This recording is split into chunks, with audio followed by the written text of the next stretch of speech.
Welcome to another episode of The Brand Called You, a podcast and podcast show that brings you leadership lessons, knowledge, experience, and wisdom from hundreds of successful individuals from around the world. I am your host, Ashutosh Garg, and today I'm delighted to welcome a very young and accomplished entrepreneur from the UK, Mr. Nish Parekh. Nish, welcome to the show. Thank you, Ashutosh. Nish is the co-founder of Kapdaa, the Offcut Company, and Kapdaa, for those of you who don't understand, is the Hindi word for cloth. Nish is also the founder of the Sustainable Hub. So Nish, first, let's talk about Kapdaa, the Offcut Company. Tell me about this venture and what is the meaning of Offcut? So we work with a lot of interiors and fashion designers to reuse their fabric offcuts and convert them into sustainable products. Now, going back to your question, what is an offcut? So for general public, any shirt, t-shirt, garment, jeans, dresses you wear, there's always small pieces leftovers. In India, you call them in Hindi called chindi, which you never really pay attention to. But when you put all of them together, there are a lot of them. Secondly, the other offcut is, so for example, let's say Marks and Spencer's decides to create 10,000 shirts. They will buy material for, let's say, 10,100 because as a backup, just in case if something goes wrong in manufacturing, 9 out of 10 times, nothing goes wrong. So they have that last 100 meters or 10 meters left over, which is again an offcut because that's never going to be used. It's not enough to make a collection. And then there are test prints and misprints. So, for example, if a designer is planning to create a new fabric, they will test it on 10 different materials, for a few meters. They'll check 10 different colors, but those will never get out in the market because they're just test prints. So again, that is an offcut as well. So all of these three different types of offcuts, we've been working with various shapes and sizes, with meterage, with rolls. And that's what an offcut is. Amazing. So what was your motivation to start this venture? And do share the story of the first bookmark that you crafted. So I think the motivation goes back to my mom. I finished my master's in London and I was visiting her. And she is a fashion designer. She has a couple of high street stores. So I went to one of her studios and I asked her, what do we do with the offcuts? And she said, what happens? Either they just get stacked up at the back of the room or some rag picker will pick it up or, there's no real use to it. And so being a fashion designer's son, I've seen offcuts all my life, as you would have imagined. And I think that's when I sat down with her and her studio manager, and we cut out 2 rectangular pieces and we pasted and stitched together and put a branding on it. And that was our first offcut product, which was a bookmark. Wow. We then put it in her store as customer purchase gifts. So if someone bought something from a store, they would just get like a thank you present as a bookmark. And then I came back to the UK. And a couple of months later, I got a call from my mom saying, you know what, it's not just customer purchase gifts. We've been selling a lot of these as well. Wow. And I think that was the sort of light bulb moment that, there is something which we could explore here. Why doing good to the environment and, making it into a sort of a business. Wow. So, every entrepreneur like you gets a great idea and takes it to the logical conclusion, but there are a lot of challenges that we face when we start to scale up. I'd love to understand some of your challenges. So I think the first thing which I always say when someone does ask me that, how do you start? And I say, look, if you think that you need, let's say, £10,000 to start your business, please double it. So whatever your calculation is, please double it because that's what you would need, how much of a shoestring budget it is. I think when it comes to scaling up, I would say that most of us would write a business plan or a sort of a PowerPoint presentation as a guideline to where you want the business to be in 2 years' time, 5 years' time, 10 years' time. But in real life, what I've learned is it's a guiding document. There will be times when you will have to adapt. And for the good of a business. So I would say that, do adapt, Mm-hmm. and we call it bootstrapping. Mm-hmm. So if there is an opportunity, then don't get stuck. Oh, no, my business plan only says I'm going to do A to B. But if there's an opportunity to do B to C, then might as well do it as well. Very interesting. And, I was looking at some of the stuff that you're doing. There's such amazing designs. My question to you is, where do you get the inspiration for such incredible designs? Well, I think the ethos of the business, for me, when we started, it was very clear that we want to create as many day-to-day products from fabric offcuts.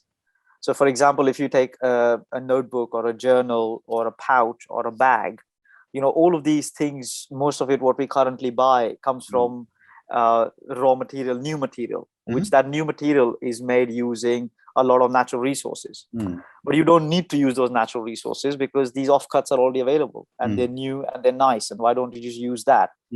And that's how, every time we have a challenge that, okay, here's a different size of an offcut, what can we create? And then our team just comes up to say, okay, let's make a card wallet, let's make a headband, a scrunchie. So we just feel that the more options we have, it just becomes easier for people to buy into it. And then it just becomes a part of life to buy day-to-day products. And also a lot of support. We've had collaborations with Selfridges, we've had collaborations with the Met Museum, with a lot of designers like Alice and Olivia, Dem. So it's a lot of people who would like to do something like that, and that helps. And of course, it was a bigger challenge to get through them, but it's a step-by-step process. Amazing. So you work with many global brands. And you gave me an example of Marks and Spencer and the extra cloth that they have left. How are global brands accepting designs made from offcut clothes? I would say initially it was very challenging. When I started around 5 years ago, there was no talk on sustainability. No one really sort of put in any effort or any money towards it. But that's why I said, it was just difficult. We are literally knocking on doors of designers in London, like shops and high street stores to see what we can get. But I think over a period of time, and we've proven the model works, because what we're doing is we're actually monetizing their waste. And when you put it that way to any for-profit business, they start thinking, okay, so for example, this material of the last 1 meter they have, it's already paid for, right? Now it's just sitting in their warehouse doing nothing. Now, if they send it to us or work with us, we can create, let's say, 10 notebooks out of it, and then they can charge, £20, £30, £40 for each notebook, and then they see, oh, you know what? That's actually making us money, and also recently it's ticking a lot of sustainable boxes. So then they say, okay, you know what? First it was the money thing. Now it is consumers are being aware that what their brands are doing with their waste. So this is a good example to put forward. Amazing. So that's where we sort of come from. Fantastic. And for our viewers and listeners, what are some of the sustainability challenges when it comes to cloth? Personally, our business, we don't have a say in what kind of cloth we receive, because we receive offcuts. But the sustainable challenges, I would say, is once you make your ethos to say you're going to work with, let's say, a local supplier, you're going to work with a family-run business rather than working with larger courier companies. It's great because it works well with your ethos, but there are some pitfalls, because what a DHL can offer me, a small courier company will not be able to offer me. What a regular material buying from the store, which is a big store, is a big supplier, compared to a small supplier which is local to you. There's a huge difference. So to keep up those commitments is difficult, but you can streamline it, because then you can have a backup supplier as well. You learn from it, rather than saying, you know what, I'm actually just going to go and buy virgin material rather than buying recycled material. Interesting. So I feel that, and it's the entire supply chain. It's not only just one part of it. And for a business that's growing, and where your raw material is predominantly offcuts, Yeah. How do you manage the sourcing, or how do you manage your supply chain? I mean, most of it is we work with designers. Mm-hmm. So what happens is the designers come up to us and say, Nish, can we create something from our waste? Mm-hmm. And we are actually knowing what kind of waste they have in terms of whether it's meterage, whether it's sizes, whether it's boxes. Mm-hmm. We then come up with ideas to make it for the designer itself. Mm-hmm. So we are not actually sourcing the materials and then selling it ahead. Mm. So the source comes from the designer, who is at the end of the day my customer as well. Wonderful. Terrific. So Nish, now let's move to the other organization that you founded, which is the Sustainable Hub. Tell me about this venture and what are your objectives? So during the lockdown period, we came across 3 challenges. Mm-hmm. And of course, we all had a lot of time at that point. Yeah. So we had a lot of internal discussion. So that a lot of our clients, because we work with 300 plus designers worldwide, were struggling to keep up with their minimum order quantities when it came to garment manufacturing. Second challenge which we came across was the shift in consumer purchasing. So, if you go to a store and you buy a t-shirt, they'll just give you in a paper bag and you're done. But if you buy the same thing online, they will have to package it wrap it up in a tissue paper, put it in a bag, and then put it in a mailer bag. So you see the amount of packaging increases. And then the third challenge was the Generation Z was starting to look into the supply chain of the brands they were buying. So, all 3 combined, we thought, there is an opportunity here. So the idea of the Sustainable Hub is to manufacture garments and manufacture the packaging with raw material, like growing the crops, all under one roof. So, there's also no carbon footprint, right? A lot of designers now manufacture in one state or one country, and then their packaging is manufactured in a different country, and then it flies around. That doesn't make any sense. Because of the minimum order quantities, and not a lot of small and medium designers can actually move into this space. So hence the idea of the hub was to have everything under one roof. Okay. And do you, whether it's for Kapdaa or the Sustainable Hub, do you do manufacturing in the UK or in some other country? So we have manufacturing unit in London, as well as we do a manufacturing in India. Okay. And the hub, because of the weather and the plants which we need, it is in India as well. Very interesting. So now talking sustainability, you said the Gen Z and even millennials, everyone, the younger generation is so conscious of sustainability. I wanted to get your perspective on how seriously is sustainability being taken in the corporate world, say the world of fashion or the world of large organizations that you deal with? Well, personally, I feel there's a lot of greenwashing and a lot of tick boxing. Because, for example, if a brand was committed to sustainability, they will not create like just 10 lines out of their 100 lines, which is sustainable or made from organic cotton. Why can't you make the shift? You are one of the largest brands in the world. You can do it. You have your investors, you have your followers. Why not make the big switch? But that reduces the profits. So that's why, it's more of a greenwashing to say, oh, this is what we do. And, this is our line, and this is our eco line, and this is our organic line. But why should it be separate? Why can't it just be a norm? And when it becomes a norm, you and I will know that, sustainability is now the forefront of every business. Correct. And when you look at the young consumer, and you deal with designers, and I'm sure you talk to many consumers, you're a consumer yourself. How conscious is the young consumer to ensuring that the product she or he buys is from a sustainable source? I think especially over the lockdown period, a lot of people have reflected back into their various habits, whether it's living a lifestyle or whether it's buying, working with which brands they want. But I feel that there is a bit of a distance, because what the millennials or the young people would like to buy and what is available in the sustainable market, there is a price difference. There's a huge gap.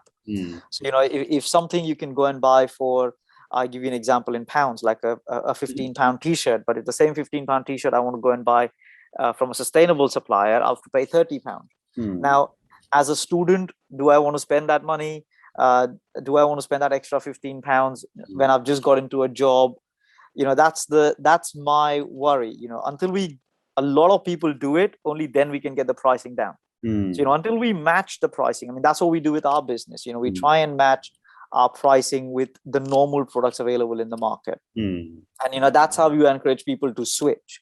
But if you sell it too high, then, there are very few people or a niche which would buy it. That's what happened with electric cars. Right. They were there for 5 years or 10 years ago. We were talking about it. Teslas were selling, but, they were premium. But as soon as they came up with a normal model, which was equivalent to the Mercedes and the BMWs, you could see Teslas everywhere. So, that's the difference which we need to move on when it comes to consumers. Well said. But tell me, Nish, I mean, I didn't understand one thing, that in cloth or garments, why should sustainable products be so much more expensive than non-sustainable ones, if I can use that term? Yeah, I mean, I think it's a lot of paperwork, in my opinion. A lot of certification which goes into it. Okay. And you need to tick boxes. Oh, this is the whole paperwork. This is where it comes from. This is where it goes. So that increases the cost of the designers or a brand slightly. And the raw materials, of course, because it's done. I mean, I've seen workshops where they say it's organic, but they produce the non-organic in the same farm as well. So it makes no difference. But also it's an opportunity for designers to come up and charge more, because they say, oh, this is a premium product because it's sustainable. But that's the mindset which we need to break. Why does sustainability have to be expensive, or whether it has to be cheap and tacky like craft? Because when I started the business, I visited a fair, and when I saw like a photo frame made of an old keyboard, you would buy that to give someone or for yourself just for fun, but you would not have it on your everyday desk. Similarly, the other spectrum which I saw was someone who was making tables out of pallets, and they were costing £2,000. And suddenly you're like, where is sustainability in the middle? There's no mass sustainability. It's either too niche or too crafty. So I think that's where we need to come to. More and more people do it, I think it will narrow down the gap. You're so right. I mean, it's exactly the same for organic farming. Something that is being given natural fertilizers and natural inputs, the product is significantly higher, which is why the offtake is so much lower. But what a great example. So Nish, I'm going to now move on. I've got time for 2 or 3 questions for you, and my guests or my viewers love to get to know my guest a little better. So I have a few questions for you that I call personal questions. Okay. My first question to you, Nish, is what would you say in your very, very young life, what would you say are 3 key milestones or pivot points in your life or career?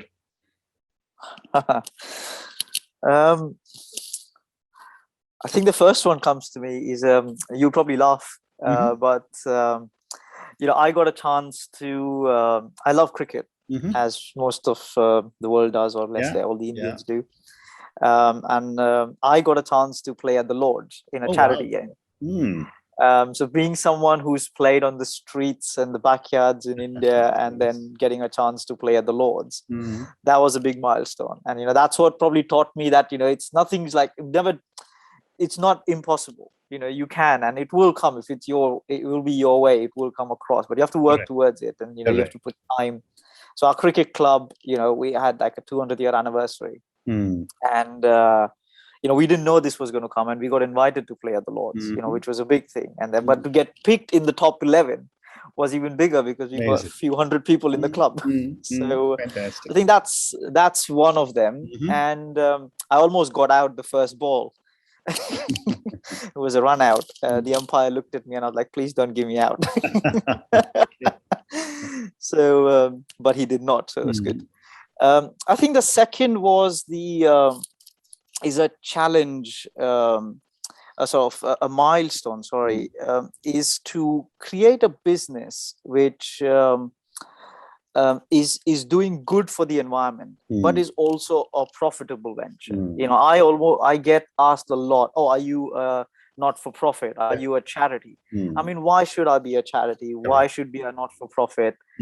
Just because I'm a sustainable business? But that's the mindset to change, and I think we've changed it. I mean, we've probably played a very small part in it, but it has changed, people's mindset, and people are moving into sustainability and eco living with the mind that it is profitable and it could pay your bills rather than just doing good to the environment and the world. Okay. So time for two more questions. My next question is on failure. And I have a book written on failure. And I've often said that a lot of parents in India, South Asia, don't teach children it's okay to fail. We're always taught first in class, head of the line, etc., etc. And yet we make mistakes. We learn. So my question to you, Nish, is what have been some of your learnings from some of your mistakes? I think initially when I started the business, as most of the entrepreneurs would think, want to get into retail to sort of get into maximum stores, to people to order. And for that, you go to trade shows. So I remember the first trade show we showcased was at Top Drawer in London. And being a naive entrepreneur, I thought, let's just do it. And we booked a stand. And when I got there, I didn't have a clue that they were professional stand makers, but I made my stand by myself. And then I thought the first day of selling, I was like, today I'm going to get a lot of orders. I did not. 3 days in a row, we stood there, didn't get any orders. And that's when we realized or learned that, the buyers who come to these shows do not buy the first time they see you. Once they see you in a few more trade shows, they have more faith, and then that's when they order. So that was one of the learning things and the failure which we had. Second is I never attended a Top Drawer show. So I would surely recommend to anyone listening, please do attend the trade show first before showcasing. And the third thing, what we learned is, so we were almost, there was a point where we had to shut shop, because we were selling business to consumer. We had in around 40 independent shops in the UK. But because at that point, 5 years ago, people were not talking sustainably, they just didn't get our concept. So we had to decide whether we want to shut shop or not. And, we just didn't give up. We were like, no, something will come. And then we did get a call from one of the designers to make something from their offcuts. And that's when the business pivoted. Wow. And so, it's sort of learning a lot. And we still learn. I think I learn every day. We get challenges thrown at us daily, whether it's government red tape or whether it's, applying for something or some designer, but you got to go on with it. Absolutely. Fantastic. And Nish, my last question to you, and this is for the many, many young people who will be watching our conversation. What would your advice be to a young entrepreneur who's starting off on her or his journey? And you've already given one advice: make sure you have double the amount of money that you need. I'm sure you've interviewed a lot more experienced people than me. But my take would be get into something what you love doing rather than doing it just for financial gains. Because there will be a point after a few years or 5 years or 10 years that you will achieve your financial goals.